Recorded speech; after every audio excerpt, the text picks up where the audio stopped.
Jesus answered, Verily, verily, I say unto thee, except a man be born of water and of the Spirit, he cannot enter into the kingdom of God. John chapter 3, verse 5.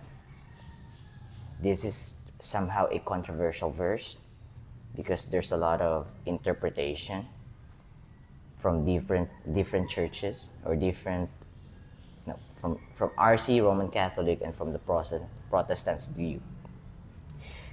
My view, my point of view, or my understanding. Let's go. We're going to dig deeper on the lines of the verse. We are using KJV, by the way. So, verily, verily, I say unto thee, unto you, except a man be born of water and of the Spirit, he cannot enter into the kingdom of God. Born of water, for me, this again, just a disclaimer, this is for me and I stand by this.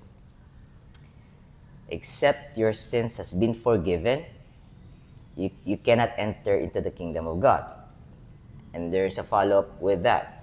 And of the Spirit, meaning if the Holy Spirit is not dwelling inside of you, it means you don't have genuine, sincere, and true faith in the one true salvation, in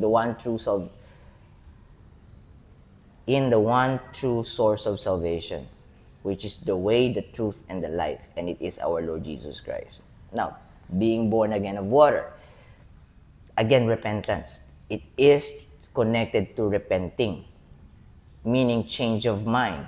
From you paying your sins to God paying for your sins. Now, if you pay for your sins, you will not be able to clean it. So water represents cleaning of your sins. To clean, to wash away your sins from you. Ask yourself, who is the last person that you can recall that was able to clean himself from his sins? Aside from our Lord Jesus Christ, to make it clear. None.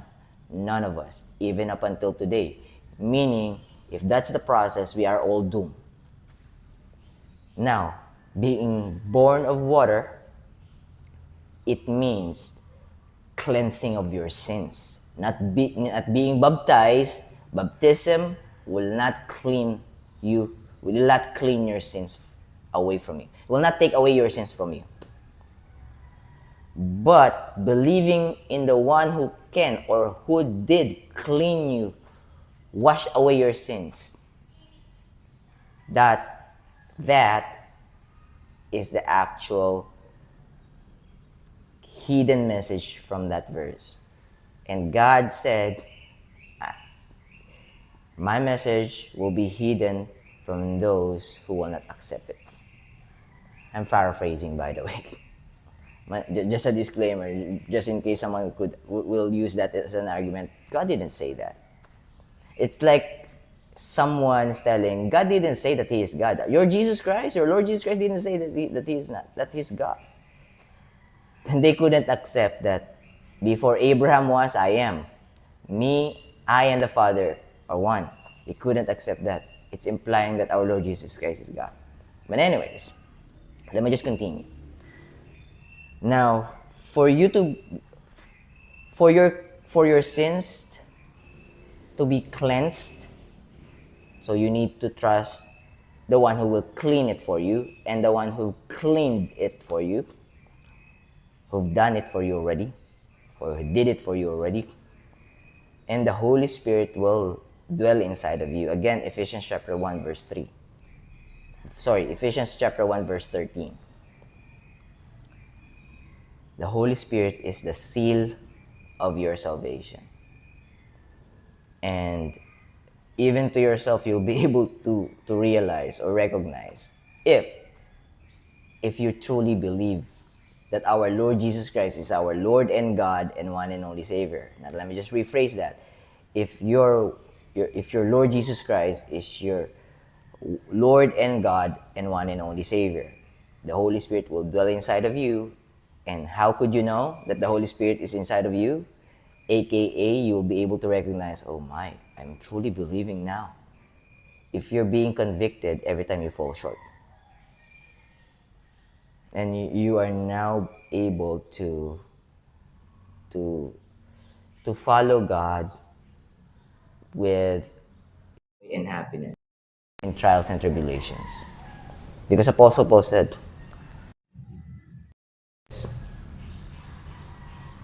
every time you encounter temptation, every time you fall short, rejoice. As long as you're being convicted, not as long as, when you've heard the Holy Spirit convicting you. So what's the difference between conviction and condemnation? The condemnation will tell you, all right, you see that? You fall short, right? I told you you're not deserving. I told you you're unworthy, and you keep following that Jesus Christ. He's just pretending. It's not true. The devil know him, but the devil didn't trust him. Let me just rephrase that. The devil know our Lord Jesus Christ. That the devil knows that our Lord Jesus Christ is God, but he cannot put his trust in him because the devil wants to be God, his own God. Right. Do you want to follow the blueprint of the devil? By all means, it's all up to you. But before that, oh my, it's already 6 minutes. But before that, before you follow the devil, let me just introduce to you what the devil is hiding from you. Depression, anxiety, stress, anger, hatred, envy, jealousy, sorrow, sadness, crying, physical pain, emotional pains. In hell, multiply it by 1 trillion times. So that's the devil. That's the devil's hiding from you. Bro. Morning, bro. That's the devil hiding from you. All right. So that's John chapter 3 verse 5. It's kind of controversial, I know, because the Roman Catholic is actually, if I'm not mistaken, is interpreting it as a baptism. Nope. Baptism will not clean you from your sins. Again, God is the only one who can clean your sins and take away your sins from you. Alright, Tagalog tayo actually today, 7 minutes na. Mateo Kapitulo 23, tingnan natin. Mateo Kapitulo 23, versikulo 29 hanggang 36. Medyo mapapahaba tayo, so 29. Let me just scroll down a bit. Sorry, napahaba tayo, na-extend. Medyo kailangan dumiin dun sa John 3:5. Medyo importante yung verse na yun, John 3:5. 29. Mateo, chapter 23. Inulit-ulit. Nakakaawa kayong mga tagapagturo ng kautusan at mga pariseyo, kayong mga mapagkunwari. Woe to you, teachers of the law, scribes, Pharisees, you hypocrites. So yun yung paraphrase or rephrase na English na translation. Ipinagtatayo ninyo ng magagandang mga libingan ang mga propeta at ang mga taong matuwid at pinapalamutian. Pati Tagalog, hirap na rin, pinapalamutian pa ninyo. Ako nahirapan magbasa. At pinapalamutian pa ninyo ito. 30. At sinasabi ninyo na kung buhay sana kayo sa panahon ng inyong mga ninuno, hindi ninyo papatayin ang mga propeta tulad ng ginawa nila. But the Pharisees, Sadducees, scribes, and lawyers will do the same thing. They will crucify our Lord Jesus Christ. They will ask our Lord Jesus Christ to be crucified, and they crucified Him. So I'm correcting my grammar, no? Lagi ko nakikita yung grammar lapses ko, kaso minsan, I have to be used to it, or I have to get used to it. 30, at sinasabi ninyo na kung buhay sana kayo sa panahon ng inyong mga ninuno, hindi ninyo papatayin ang mga propeta tulad ng ginawa nila. 31, kung ganoon, inaamin nga ninyo na lahi kayo ng mga taong pumatay sa mga propeta. 32, sige, tapusin ninyo ang sinimulan ninyong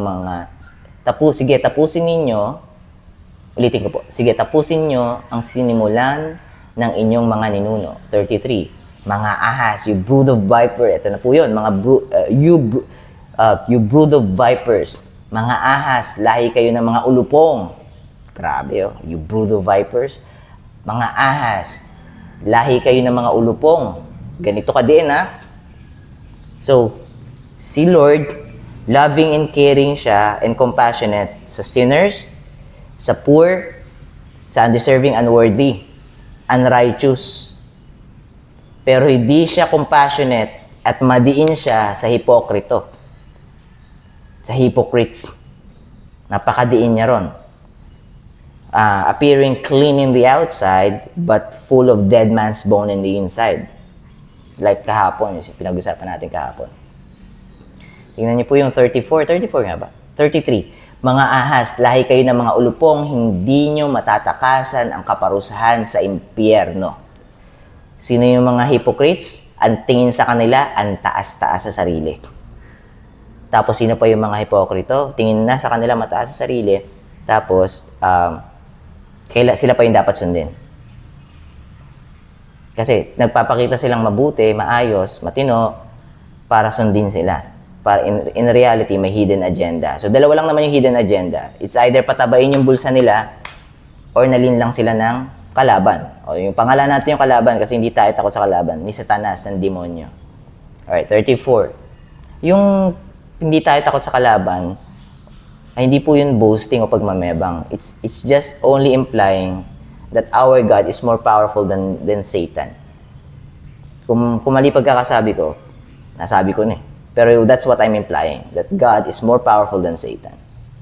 Alright, 34. Kaya makinig kayong mabuti. Magpapadala ko sa inyo ng mga propeta, marurunong na tao na magtuturo sa inyo ng salita ng Diyos. Papatayin nyo ang ilan sa kanila at ang iba ipapako sa krus. Before pa ipako sa krus, sinabi na nga sa kanila direkta, tapos ginawa pa rin nila. Nag-prophesy na nga si Jesus dun eh. Hindi pa nila nag-gets. Hindi ako natatawa dahil, kumbaga, okay. Parang hindi nagme-make sense sa akin yung thinking ng mga Pharisees ng time na yan. Or, kasi ganito eh, di rin magsisinkin sa kanila eh. Pagka goats eh.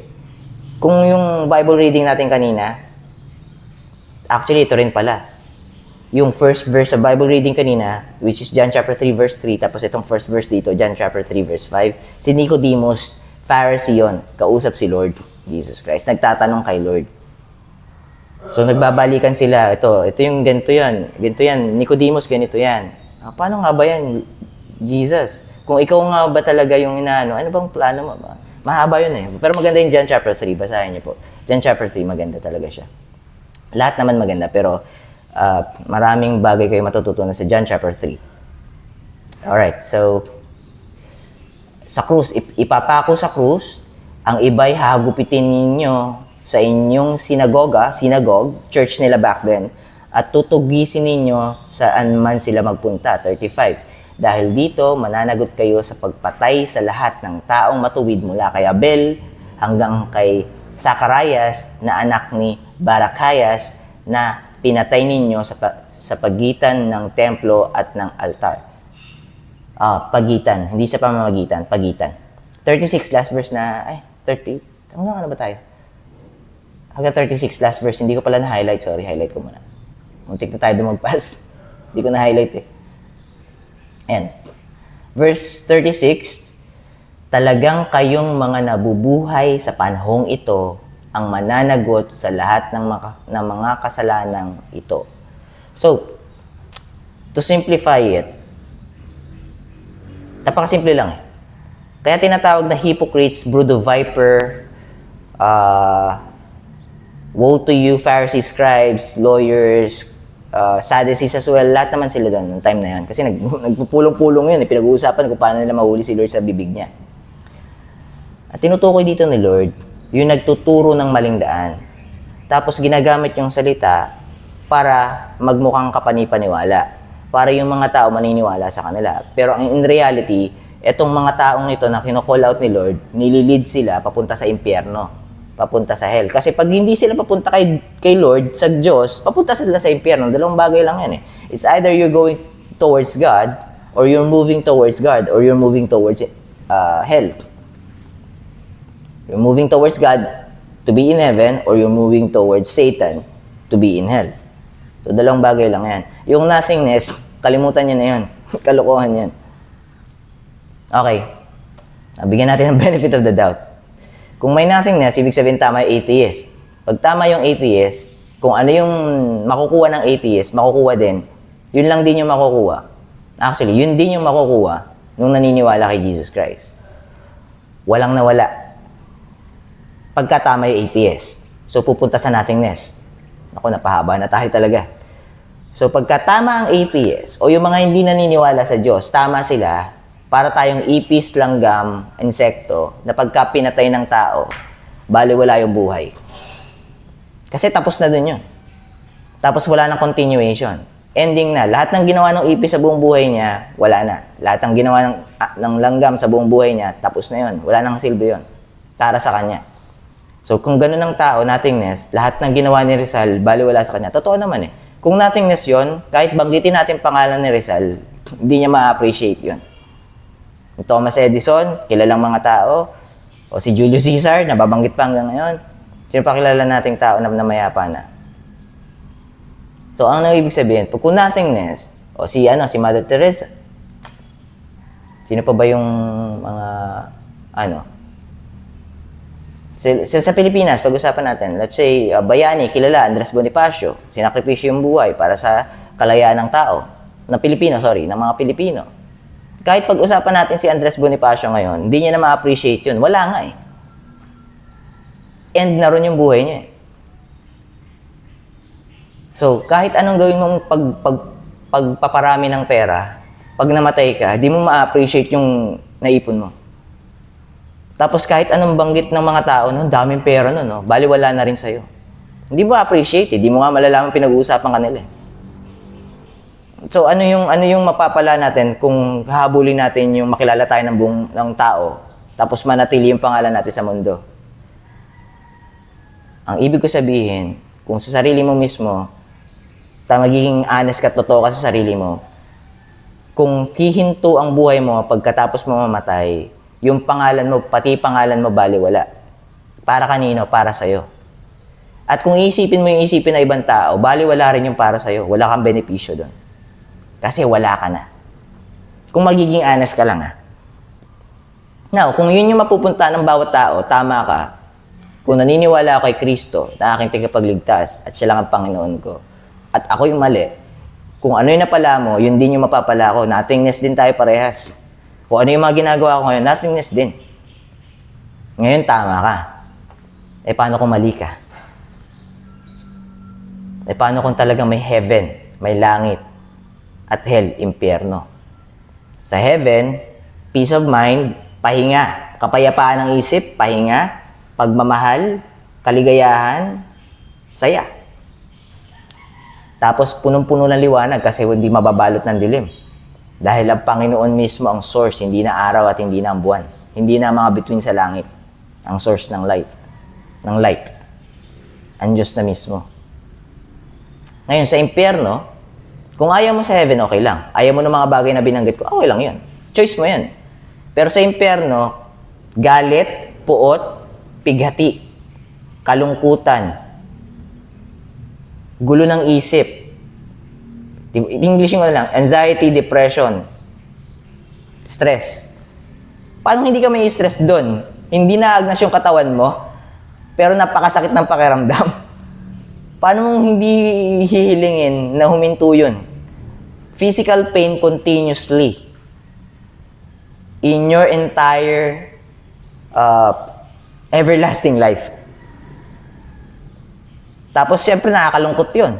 Kasi habang buhay mo nadadanasan yung physical pain, tapos di ka makaalis. Yung mundo, glimpse of hell. Curse yung mundo eh. Nakatira tayo sa curse na mundo. Kaya lang si Satan, nadi-deceive ka. Oh, mahalaga ka. Kailangan marami kang pera. Kailangan, marami kang sasakyan, marami kang bagay. Tapos, pagkasikat ka, pagkalalaki ka, marami kang makakatalik. Body count kung tawagin. Daming body count. Opo, yun yung ginagawa ni Satan na importante sa mundo. Ang hindi sinasabi sa'yo ni Satan, or hindi, ang gusto niyang madistract ka, na yung buhay mo limited. Isang araw, mawala ka na lang bigla. Yun, walang excuse. Lahat tayo. So what is the most important thing for you here on earth? Is it the world? Or is it the hope that there's life after this? Because if there's no life after this, what we're doing right now and in the past is nonsense. If you're going to be honest to yourself. Right. Medyo dumiin ako. Ang kinakausap ko po doon yung mga yung mga naniniwala na tapos na ang buhay pagka pumanaw na. Anyways, kaya ako naman nasabi yun kasi tignan mong maigi kung sino pinakikinggan mo, ha? Baka naliligaw ka. Baka doon ka dinadala sa impyerno. It's either nagpapanggap wolves hiding in sheep's clothing, dinadala ka sa impyerno sa pamamagitan ng turo nila, or it's either naman na sinasabi sa'yo ni Satan na, oy, huwag mong paniwalaang merong langit at lupa. Huwag mong paniwalaang may Diyos. Mabuhay ka kung paano mo gusto mabuhay. Kaya mahalin mo yung sarili mo. Both of those things, or those teaching, or those understanding will lead you to hell. If someone is teaching you to rely on yourself, that's the way to hell. Okay lang sana yon. Kung kaya mong bigyan ang buhay mo, kung ikaw mismo sa buhay mo, sa sarili mo, kaya mong bigyan yung sarili mo ng buhay na walang hanggan. Kung kaya mong maging immortal, okay yan. Kaya lang, check mo ha. Check mo. Kailan ko nga ba huling nabigyan yung sarili ko immortality? Pagka hindi yung sagot, pagka hindi pa, next question is, kailan kaya? Kailan ko kaya magagawa?